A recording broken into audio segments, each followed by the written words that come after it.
some more This is of the my pictures mama. over there too. I got to work on my brother's stone. So, but no, I couldn't find any pictures. I just did what I could. That's all we can ask. That's all we can do. Thank you. Okay, is that it? My family's buried here. My grandmother, my dad, my mom, and my brother. I try to come here every year. You know, it's something I have to continue to do. A lot of my family has left. They live upstate, so I got to represent for my family. I try to do the best I can. You know, Juneteenth is supposed to be a day of remembrance of people that, you know, slavery, you know, these people are free. And they are really free. But some people that are living, we still suffer. But you know, only God knows what goes on in this world. It's a lot of murders, especially black people. You know, maybe someday it'll stop. And I pray to God that maybe someday it will stop. You know, black people do matter, no matter what. Yes, my mom always told me that never forget where you came from, because one day you might have to go back, you know, and you know, see what's going on or see what has happened in the past, you know. But I'm proud to be black, you know, and I'm here today to represent all my family that's buried here. My brother fought over that, you know. He said, "Well, Mom's dead, so whoever dies first gets that part." I said, "Okay," but he beat me. But it's okay. Country. Yeah, especially my dad. He was in the Air Force, you know. And you know, tomorrow's Father's Day, and I bring him flowers. You know. I didn't come out here for my grandmother and my mother on Mother's Day, so I'm here now. You know. Let me have your name, please. My name is Ollie May Hellerton Gonzalez. From where? I'm originally from Edinburg. I live in Far. I'm not even wearing my shirt. Juneteenth celebration. It's for celebrating for all African Americans coming together, celebrating the freedom of all of us. We are here to celebrate. We are also here to acknowledge the fact of those who have gone on before us. That has paved the way for a lot of us who are now coming up in the ranks doing some of the things that we're able to do. Wouldn't be able to do it had not been for those who have gone on before us. It's a happy occasion because somebody had to go through that others could be able to pave the way. They paved the way for us to be able to do what we're doing. It's a sad occasion because those who have lost them will miss them, but at the same time, we also have benefited from their being able to do what they did. I think we've learned that we all need to come together and work together as one unified body of believers, so that as others look at us, they realize we're not segregated or separated any longer, that we're actually walking together in one accord. Yes, it's a shame. But you know, I think we learn a lot as we go through. When we look back and realize the segregation that took place before as well as the slavery, things now are different, but we still have a ways to go, but it's a lot better than it used to be. Let me have your name, please. Pastor Michael Smith of the Faith Fellowship Church in McAllen. It's a wonderful event. This is the 25th anniversary. It's been going on for a long time, and it brings a lot of people from the black community and from the whole community here in the valley to come out and celebrate a very wonderful day, the freeing of the slaves back in 1865. It's a day of celebration, and we're going to enjoy it. I believe this is a very important event. It's a very important event to one part of the community here, which is maybe ignored by most of the people in the county because they don't know about it. But in Edinburg, it's a very important event. A lot of people are involved in it. There's a very strong, vibrant black community here, and they're proud, and we're here to be proud with them. Let me have your name and title.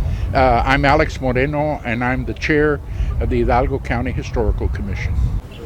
Just a lot of history. Things that us younger generation don't realize actually took place and happened. But it's a lot of history of African Americans in the United States and in the South Texas area.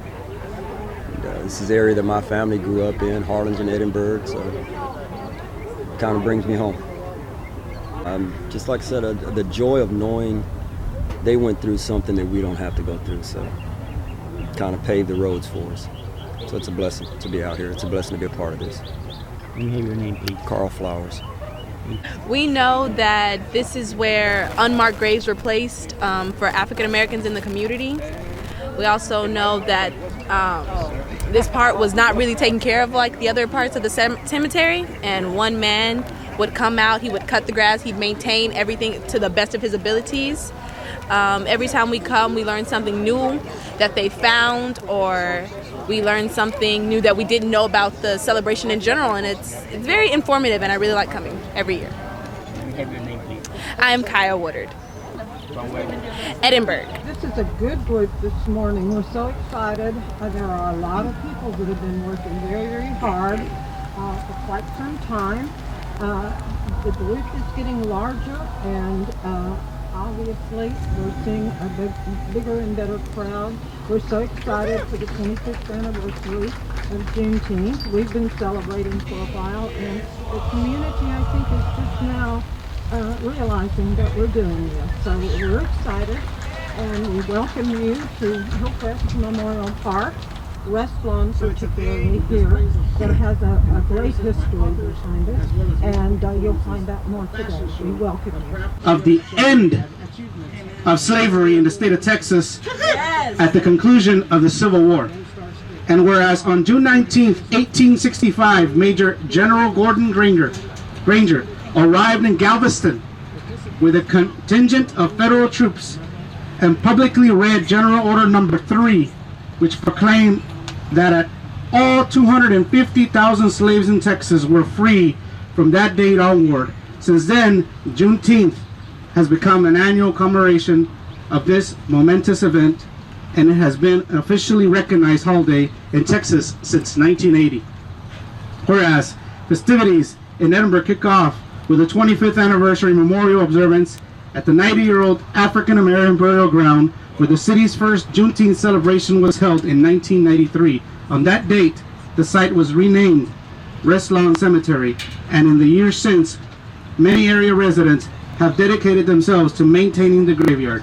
Well, I am here to honor my father, Louis Callis, who for decades took care of the Black Cemetery, along with some others, but he really took care of the sole person that took care of the Black Cemetery for decades.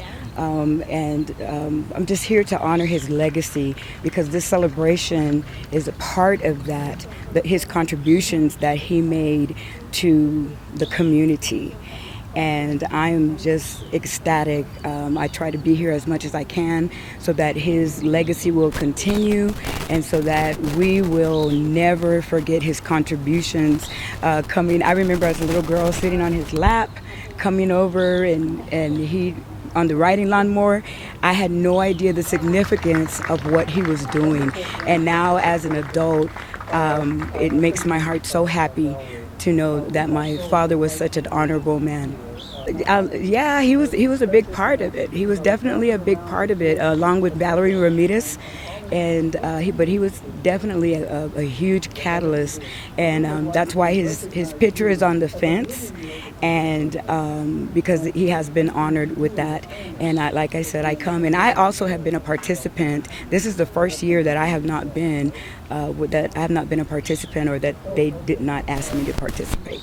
But since I was 18, I've been participating at this function, so I'm glad to be here. Right. Yeah, I believe that it will be. I would definitely try my best to pass it down to the generations to make sure that the legacy is never forgotten. What's your dad's name? Louis Callis. Let me have your name. Kim Callis. Well, the reason my father had his first wife passed, and her family were buried here, and he had a son that passed away that was buried here. So it was love that drove him to come and to do the upkeep, because he had family that was buried here. It was honoring the people that he loved. He was Air Force. And Juneteenth is not as much about a continued effort to build community and to build relationships and to enjoy the opportunity to get to know one another and to share the privilege of learning about all the gifts and talents that God has given us. This is what Juneteenth is about. And we are here today to celebrate the fact that we have paused in our busy lives and we have assembled. So let's give ourselves a round of applause. My grandmother always said when it rained, the Lord is just washing us of our sins, okay? Even though we may have went to church this morning and prayed a little bit, we still need to be washed. And I'm so glad and grateful. Just look around. Let me just take off my watch. I'm given 5 minutes and I'm Pentecostal, so I need to time myself so I can go on and on and on, better than that rabbit in the whole 9 yards. But anyway, if you just look around, you just see people from all ethnicity, all genders. I mean, negritos, mexicanos, blues, cubanos, madres, padres, todo. And I just want to acknowledge everybody because Juneteenth is a celebration for everybody. Not just us, not just them, but we as a whole. And I just want to stop and acknowledge the ones that already have been recognized, but especially the teachers right here, because if we was not taught properly, we wouldn't be here today. And those who have made a sacrifice, and I'm not going to be before you long, sound like I'm a Baptist preacher, right? I took off my watch because I have to time myself. You got yours on too? Okay, you got the hook to pull me back? Just saying. My name is Terry Mills. I am the president of the NAACP in Corpus Christi, Texas. Google me, I'm out there, I'm on the circuit. Plus, I'm the area coordinator for this area for the NAACP. I bring you greetings from our national president, board of directors, so forth and so on. And I'm not going to be before you, but I just want to just give a couple of highlights. Something's already been stated with the proclamation that was read by State Representative Alex Canales. Excuse me. But anyway, June 19th, the day is given to the Emancipation Proclamation as far as African American that was freed. People think it was actually 1865, but it was 1862 when we were actually freed. We got the news 3 years later. Did y'all know that? We should have been freed in 62, but for some reason, they wanted to hold us back for just a little while longer. But you know what? God came and he prevailed. No matter what General Granger said as far as bringing the orders number 3, God prevailed for the fact it was his will, his way, that we become U.S. citizens. Even though the Constitution says that we all hold and this, that, and the other, look at it closely. It doesn't really say that about African Americans. It says that I believe we 1/4, 1/5. But regardless of that, we were freed. And people think just because we were freed that we freed ourselves. No, we didn't. We needed help. We needed help like the Garcias and the Benders and the Smith and so